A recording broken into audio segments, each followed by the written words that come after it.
Hello everyone. मेरा नाम है जगदीश राठौर और अपन पढ़ रहे हैं मैट्रिक्स एंड डिटरमिनेंट्स। ओके।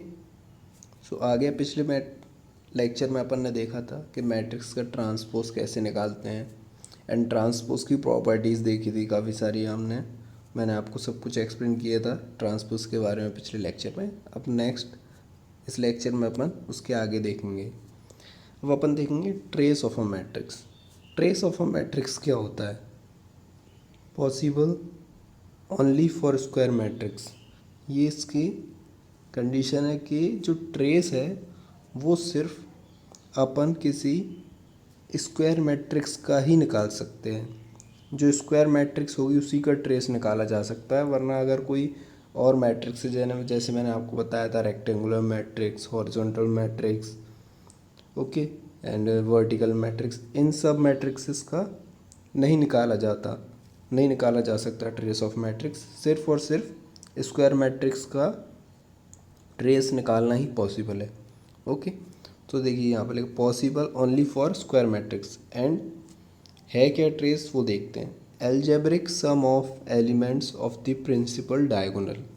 तो मैंने आपको बताया था ये होता है अपना ये अपना प्रिंसिपल डायगोनल होता है। तो प्रिंसिपल डायगोनल की प्रॉपर्टी क्या होती है? जब i इक्वल्स टू जे होता है, जैसे 1 1 a 2 2 a 3 3, इनमें i इक्वल्स टू जे है, रो नंबर और कॉलम नंबर इक्वल हैं अपने, तो इनको अपन बोलते हैं प्रिंसिपल डायगोनल इसको, और इनको बोला जाता है एलिमेंट्स को प्रिंसिपल डायगोनल एलिमेंट्स।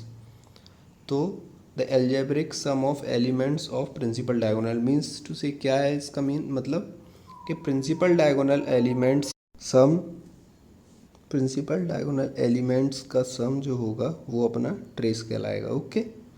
सो देखिए यहाँ पर ट्रेस ऑफ ए, ट्रेस को अपन डिनोट करते हैं टी आर, और जो जिस भी मैट्रिक्स का निकालेंगे उसको अपन ब्रैकेट में लिख देते हैं। Trace of A is equals to a 1 1 plus a 2 2 plus a 3 3, ये यहाँ पर लिखा हुआ है। ओके। तो ये होता है अपना ट्रेस किसी भी मैट्रिक्स का। अब अपन देखते हैं कि प्रॉपर्टी ऑफ ट्रेस क्या होती है। ओके।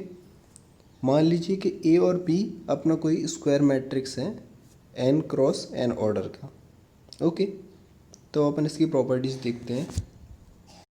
तो इसकी जो फर्स्ट प्रॉपर्टी देखेंगे अपन कि trace of A plus minus B means कि trace of A plus B या फिर trace of A minus B किसके इक्वल होगा? Trace of A plus B will be equal to trace of A plus trace of B. मतलब कि अपना जैसे कोई दो मैट्रिक्स है ए और बी, और उन दोनों का अपन सम निकालें, एडिशन कर दें, उसके बाद उसका जो ट्रेस निकालेंगे तो वो किसके इक्वल आएगा? जो पहले अगर अपन ए का ट्रेस अलग निकालते और बी का ट्रेस अलग निकालते और फिर उनको ऐड करते तो वो दोनों इक्वल ही आएंगे। या तो अपन अलग अलग ट्रेस निकाल कर ऐड कर दें या फिर दोनों को ऐड करने के बाद ट्रेस निकालें मैट्रिक्स का, तो वो सेम ही आएगा। और ऐसा ही सिमिलर कंडीशन सेम अपना लगेगा सब्सट्रैक्शन के केस में कि अपन या तो अलग अलग ट्रेस निकाल के दोनों मैट्रिक्स का सब्सट्रैक्ट कर दें या फिर दोनों मैट्रिक्स को सब्सट्रैक्ट करने के बाद फिर ट्रेस निकालें, तो दोनों कंडीशंस में आंसर सेम ही आएगा। ओके। अब अपन देखते हैं नेक्स्ट प्रॉपर्टी कि trace of lambda into A will be equals to lambda into trace of A. तो यहाँ पर जो लैम्डा है वो क्या है? कोई भी अपना स्केलर है, कांस्टेंट। ओके। स्केलर वैल्यू है अपनी, कोई भी आ सकती है इसकी जगह पर, लैम्डा की जगह। तो अपना एक स्केलर है लैम्डा। तो किसी स्केलर का जब अपन किसी भी मैट्रिक्स में मल्टीप्लाई करेंगे और उसके बाद उसका ट्रेस निकालें, या फिर किसी मैट्रिक्स का ट्रेस निकाल लें उसके बाद उसमें उस स्केलर का मल्टीप्लाई करें, तो वो दोनों इक्वल ही आएंगे। तो ये अपना ट्रेस की दूसरी प्रॉपर्टी है। अब देखते हैं अपन ट्रेस की नेक्स्ट प्रॉपर्टी।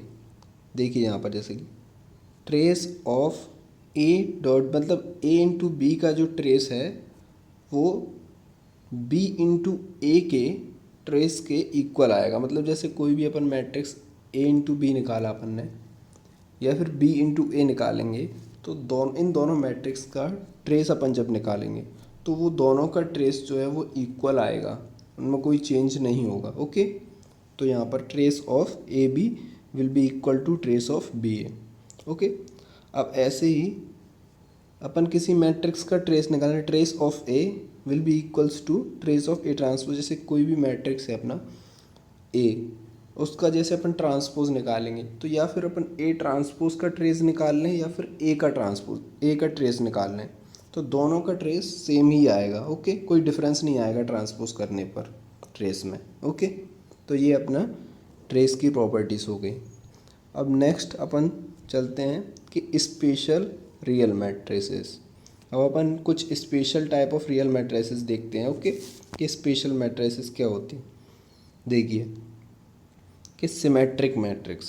सिमेट्रिक मैट्रिक्स क्या होता है, जब कोई मैट्रिक्स अपनी A equals to A I J M cross N इसका ऑर्डर है, जिसमें M is equals to N है। ओके, मीन्स ये स्क्वायर मैट्रिक्स है। ओके, तो किसी भी मैट्रिक्स का जब अपन ट्रांसपोज निकालते हैं और उस मैट्रिक्स का ट्रांसपोज उसी मैट्रिक्स के इक्वल आ जाता है, ठीक है, means A I J is equals to A J I. मैंने आपको बताया था कि वो जो अपना ट्रांसपोज मैट्रिक्स उसमें होता है उसमें ए I J equals to A J आई हो जाता है।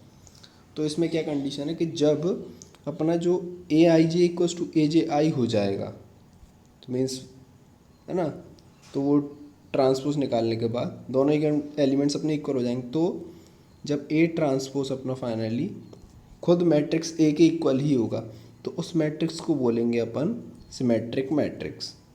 ओके, इसको अपन सिमेट्रिक मैट्रिक्स बोलते हैं।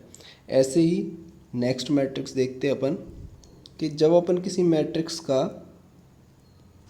स्क्वायर मैट्रिक्स का अपन ने निकाला ट्रांसपोज, तो जब अपन किसी मैट्रिक्स का ट्रांसपोज निकालते हैं और वो मैट्रिक्स अपन को ए मिलती है बट उसका साइन माइनस में होता है, मतलब हर एलिमेंट में साइन का चेंज हो जाता है और मैट्रिक्स के जो एलिमेंट्स रहते हैं वो सेम रहते हैं, तो वो मैट्रिक्स अपना कहलाता है स्क्यू सिमेट्रिक मैट्रिक्स।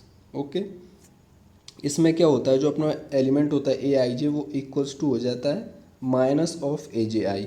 जैसे कि मैंने आपको बताया मैट्रिक्स की वैल्यू सेम रहती है, बस उसका साइन चेंज हो जाता है। ओके, तो ऐसे मैट्रिक्स को बोलते हैं अपन स्क्यू सिमेट्रिक मैट्रिक्स। और जो स्क्यू सिमेट्रिक मैट्रिक्स होती है, इसके अपने जो प्रिंसिपल डायगोनल एलिमेंट्स होते हैं वो ज़ीरो होते हैं। प्रिंसिपल डायगोनल एलिमेंट्स होंगे वो हमेशा ज़ीरो होंगे। प्रिंसिपल डायगोनल एलिमेंट्स क्या होते हैं, जिसमें आई इक्वल्स टू जे होता है, तो A I J is equals to zero for I equals to J. जब आई इक्वल्स टू जे होगा तो वो प्रिंसिपल डायगोनल एलिमेंट्स होंगे, तो सारे प्रिंसिपल डायगोनल एलिमेंट्स इस एक स्क्यू सिमेट्रिक मैट्रिक्स के ज़ीरो होते हैं। ओके, अब देखते हैं अपन नेक्स्ट मैट्रिक्स जो है अपना ऑर्थोगोनल मैट्रिक्स।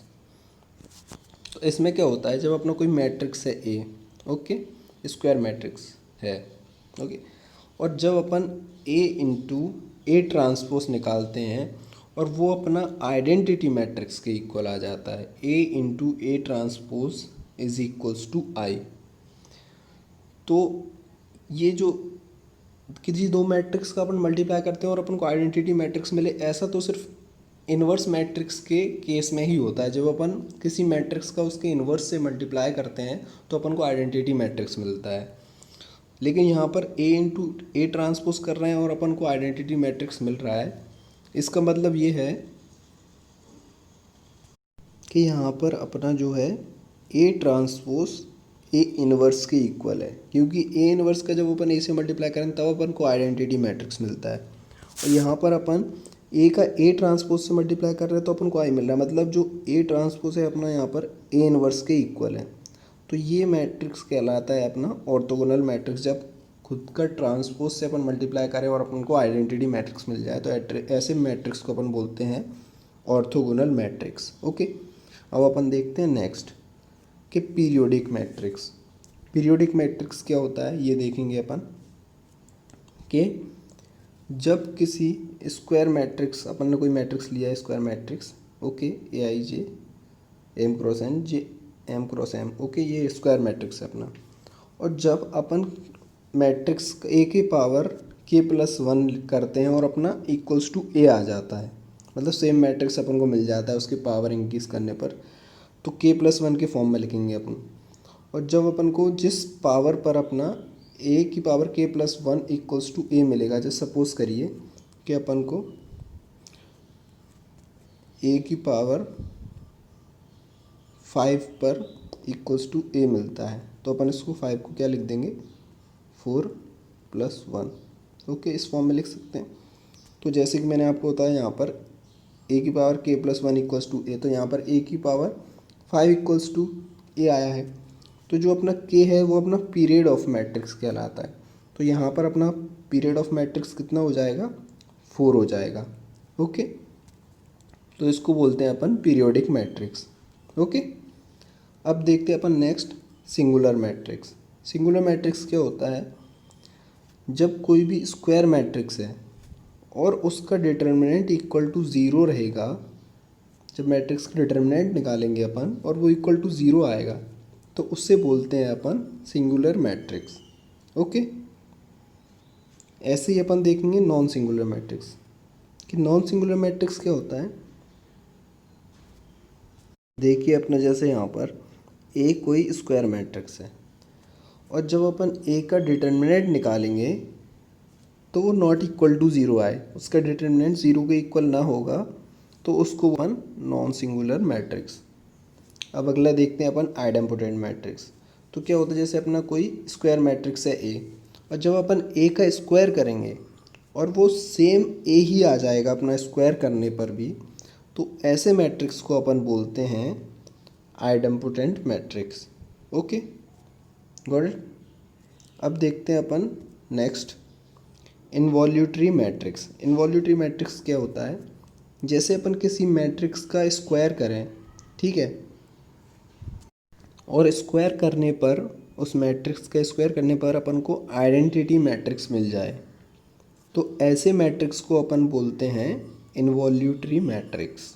ओके, अब नेक्स्ट अपन देखेंगे निलपोटेंट मैट्रिक्स।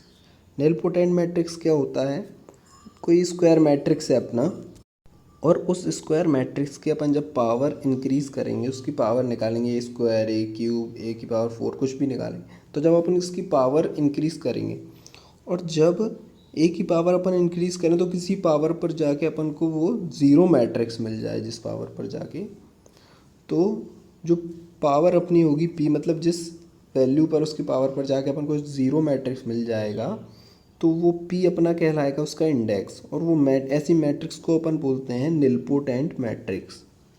और यहाँ पर जो पी है वो इंडेक्स कहलाता है इसका, और अपना ये लीस्ट इंटीजर होगा, मतलब सबसे छोटी जिस वैल्यू पर, मतलब पावर की सबसे छोटी वैल्यू पर यहाँ पर अपन को ज़ीरो मैट्रिक्स मिल जाएगा, उस वो वैल्यू होगी अपनी पी, और ऐसे मैट्रिक्स को अपन बोलेंगे निलपोटेंट मैट्रिक्स। तो अपन ने यहाँ तक देखा, ये तो अपने सारे रियल मैट्रिक्स अपन ने यहाँ तक देख ली। अब अपन पढ़ेंगे कॉम्प्लेक्स मैट्रिसेस। तो कॉम्प्लेक्स मैट्रिक्स वैसे अपन ऐसा करते हैं नेक्स्ट लेक्चर में पढ़ेंगे, बाकी मैं आपको बता देता हूँ कि कॉम्प्लेक्स मैट्रिक्स क्या होता है। जब किसी मैट्रिक्स का at least one of the element, मतलब किसी भी कोई भी एक एलिमेंट किसी भी मैट्रिक्स का अगर कॉम्प्लेक्स फॉर्म में आ जाए, आयोटा फॉर्म में आ जाए, ओके, तो वो अपनी कहलाती है मैट्रिक्स कॉम्प्लेक्स मैट्रिक्स। जैसे यहाँ पर देखिए, ये आयोटा की फॉर्म है, ये भी आयोटा की फॉर्म है, ये भी आयोटा का, ये भी आयोटा की फॉर्म है, तो ये अपना कॉम्प्लेक्स मैट्रिक्स है। ज़रूरी नहीं है ये सारे एलिमेंट आयोटा के फॉर्म में हो, अगर एटलीस्ट कम से कम एक एलिमेंट होना चाहिए, अगर एक एलिमेंट भी कॉम्प्लेक्स फॉर्म में आ गया तो वो अपनी कॉम्प्लेक्स मैट्रिक्स कहलाती है। ओके, तो ये था अपना कॉम्प्लेक्स मैट्रिक्स। इससे आगे के कॉन्सेप्ट्स अपन अब नेक्स्ट लेक्चर में देखेंगे। ओके, आई होप आपको समझ में आ गया होगा जितना भी मैंने बताया। अगर आपको अच्छा लगा, समझ में आया, तो आप मुझे अनअकैडमी पर फॉलो कर सकते हैं जाकर मेरी प्रोफाइल पर, या फिर मैंने आपको डिस्क्रिप्शन में लिंक दे दिया है, तो आप वहाँ से प्रोफाइल पर विज़िट करके आप मुझे फॉलो कर सकते हैं। हमारे चैनल को सब्सक्राइब करें और इस वीडियो को अपने फ्रेंड्स के साथ शेयर